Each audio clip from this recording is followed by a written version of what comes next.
We're talking about kids heading back to school, and with that time of year, you're talking earlier wake-up times, getting ready quicker, different schedules. It goes along with some emotions and even some stresses and things like that as with the family dynamic. In this evening's KX Conversation, there is a program in the state to try and help out some of those families, make things a little smoother. Sarah Kapp with Parents Lead is joining me now. Sarah, thanks so much for taking the time. Yeah, thanks for having me here. So talking about Parents Lead, now this is kind of a program kind of trying to help some of these families with the transition. Tell me about, one of those topics and even questions you seem to get asked most around this time of year. Yeah, like you mentioned, it's just a kind of a chaotic time for parents to transition back to that new year or that new school year, especially if they have multiple kids. And so parents are always, kind of looking for different ways that they can help ease that transition. So it's not just day one of school and a whole new routine for the family. So they always are looking for resources that they can use. So, things that we provide for them are just different tips and tools that they can implement in their daily living to help make that transition a little bit easier. So whether it's, a good sleep schedule starting a couple weeks before that, or making sure that your child has good routine throughout the day, putting electronics away before bedtime. Another thing that we just really try to implement and tell parents to do is just simply being present with your kids can really help make that transition a lot easier as they implement school again.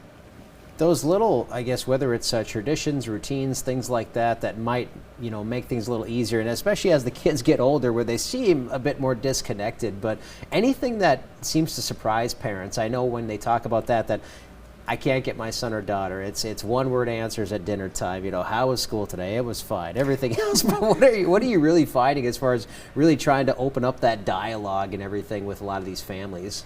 Yeah, I think it depends on the kid too. A lot of it is just really asking open-ended questions versus yes or no. We do have these conversation starter cards that we hand out to parents and professionals who work with youth to just kind of open up those conversations. So one of the cards is tell me about your favorite memory growing up, and some of those questions really open up the dialogue to help kind of have some of those more difficult conversations.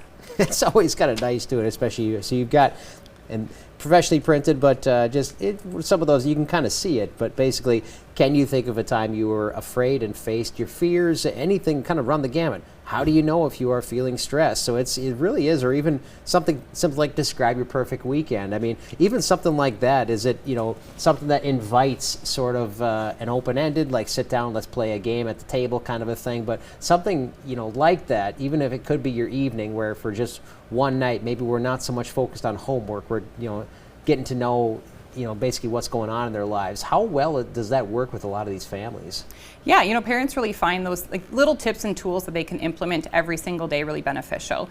We don't want to give parents this huge to-do list to do with their kids, but just simple things like these conversation starters or little daily reminders that they can do to help support the behavioral health of their children is really what our goal is for the program. So like I said, just being present with their kids sometimes is good enough because parents are overwhelmed with running their kids to school, what's for dinner, extracurricular activities of sports in the fall, especially if there's multiple kids within the home. So parents sometimes are hanging on by a little thread. So we don't want this big grandiose thing that you have to do every day to make sure that your kids feel loved and know that their behavioral health is important. It's so easy, especially as the fall creeps up on us, to get so lost in that schedule itself, where every day it just seems like you're going from one place to the next, from work to school to drop off to whatever else it might be, running errands and everything else.